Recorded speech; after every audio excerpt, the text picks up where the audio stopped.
Welcome to the DK Custom Products channel. My name's Kevin. I'm here with Hoodie, and we're going to be talking about EITMS today, Engine Idle Temperature Management System.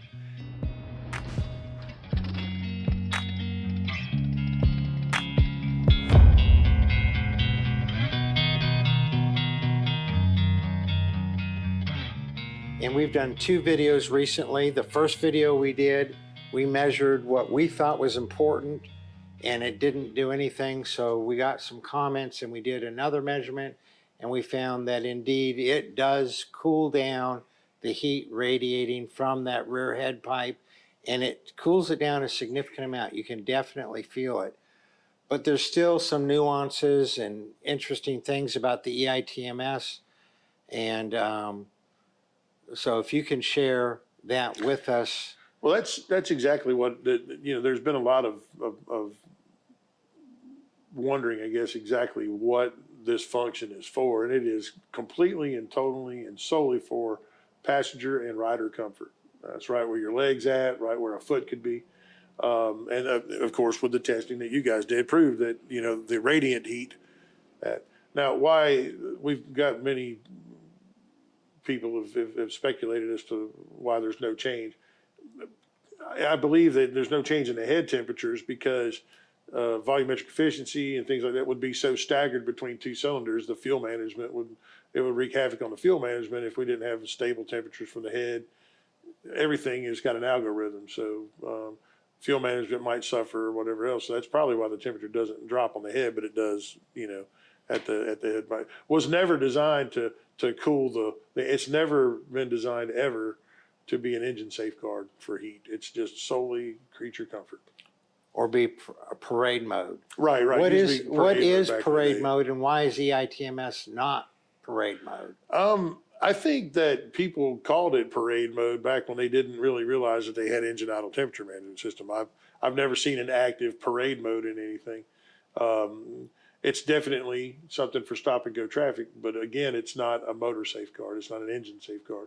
And I know I'm going to get comments below that say motors are electric and engines would be whatever, but I'm from the South, man. It's how I talk. And but having said that, it's just a comfort thing. I don't believe that it affects the performance of the engine at all until you have somebody who doesn't know they've got it and it's engaged. And that has, in the beginning, that caused a lot of my bikes running very rough. They go to take off and give it throttle. Well, it takes a second for that back cylinder to turn back on, and the bike will stumble until it does.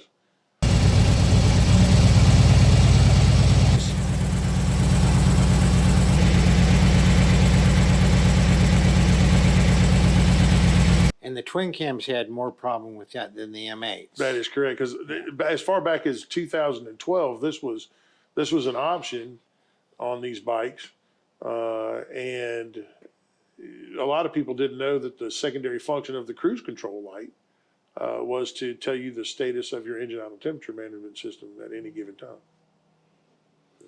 So in parade mode, I think that terminology came from bikes that had like the Lanao fan right sitting between the cylinders, and they would turn that fan on to blow air between the cylinders. And I don't know, does Harley have a fan anymore? There is a forced air fan that goes underneath where the deflector wings are at.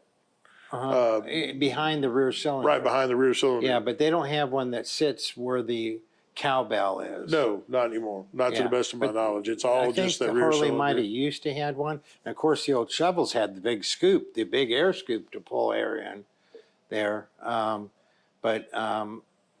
But it is not parade mode. When you're moving at all, the EITMS is not engaged. And you said something earlier about how that the throttle by wire can learn. Yeah, and one of the drawbacks to having the throttle by wire and the way that the engine idle temperature management is controlled is a propensity to reach up and still have a hold of the throttle at one point and then reach up with your thumb to turn your ignition kill switch or the unit's kill switch off. That will learn. Over time, it will learn its throttle position as being negative for off, and then when it's in a resting position at what's supposed to be, 0 degrees of throttle input, it actually move whatever the difference is backwards. The resting position now becomes 2%, 3%, 5%, 10% throttle. I've seen RPMs as high as 2,200 RPMs. The guys are like, this happened over time, and there's a way to reset your throttle if you have that issue. So what you're saying is all the throttles, when there's no hand on the throttle, they're in their neutral position. You can twist that throttle forward, which is what you do to toggle the EITMS on or off. That is correct. Also, what you're saying is when you go to hit the kill switch, you might twist it forward a little so that when it's in its non-neutral position, but actually twisted forward a little, that is the new idle, will learn to be the new roughly 1,000 RPM idle position. That is correct. It will learn that is the resting and off position for the throttle, or throttle closed position. Throttle closed, right. And so then when you're in the neutral position, you might be at 1,100, 1,200, 1,300, or you said there was someone who had worked I've seen it as high as 2,200 RPMs. RPM. So, and I think that became, and probably what happens there is a lot of people are right hand dominant, and that is your throttle control. And they'll go to push the bike, and maybe they're pushing it out of the way with it on, still listening to stereo. And when you push, it's hard not to roll that throttle backward when you do push it. The bikes are heavy. And again, that starts the process of learning. Now there's your closed throttle position. wow, I did not know that. Very interesting. So guys, if you have a situation where you're idle, so you say you have a street glide and your street glide is idling at 1,200 RPM, fully warmed up, and your buddy has a street glide and his is at 950, 1,050 RPM, it's probably because over time, your throttle by wire has learned that when it's pushed forward a little, not in its neutral, relaxed position, because it's spring-loaded in there. Yep, that's correct. Okay, that's the new idle, and that when it's in its relaxed position, it's going to be at 11, 12, 13. It actually could have 1% or 2% or 3% throttle applied in its resting position, because that's how do you unlearn that? So there's a sequence of using the ignition switch and the run stop switch. It would be a series of run stop switch on, ignition switch on, let all the lights come on,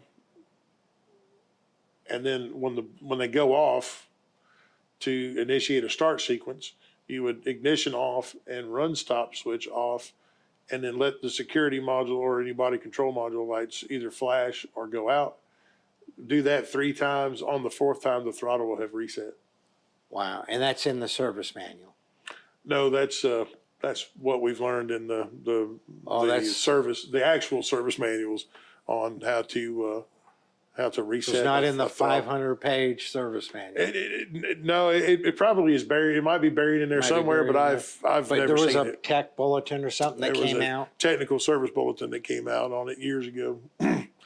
So there's a little hint, something for people who are having idle problems, high idle problems, that might be why you're having it. Also, might say too that there is a difference in the idle on which M8 you have also. The 107s have a fully heat saturated idle speed of 850 RPMs.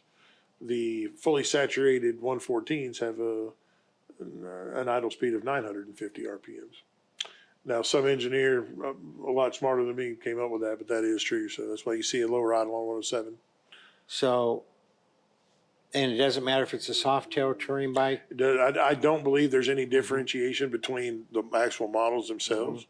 However, there is between the 114s and the 107s. Saturated, full saturation 850, full saturation 950.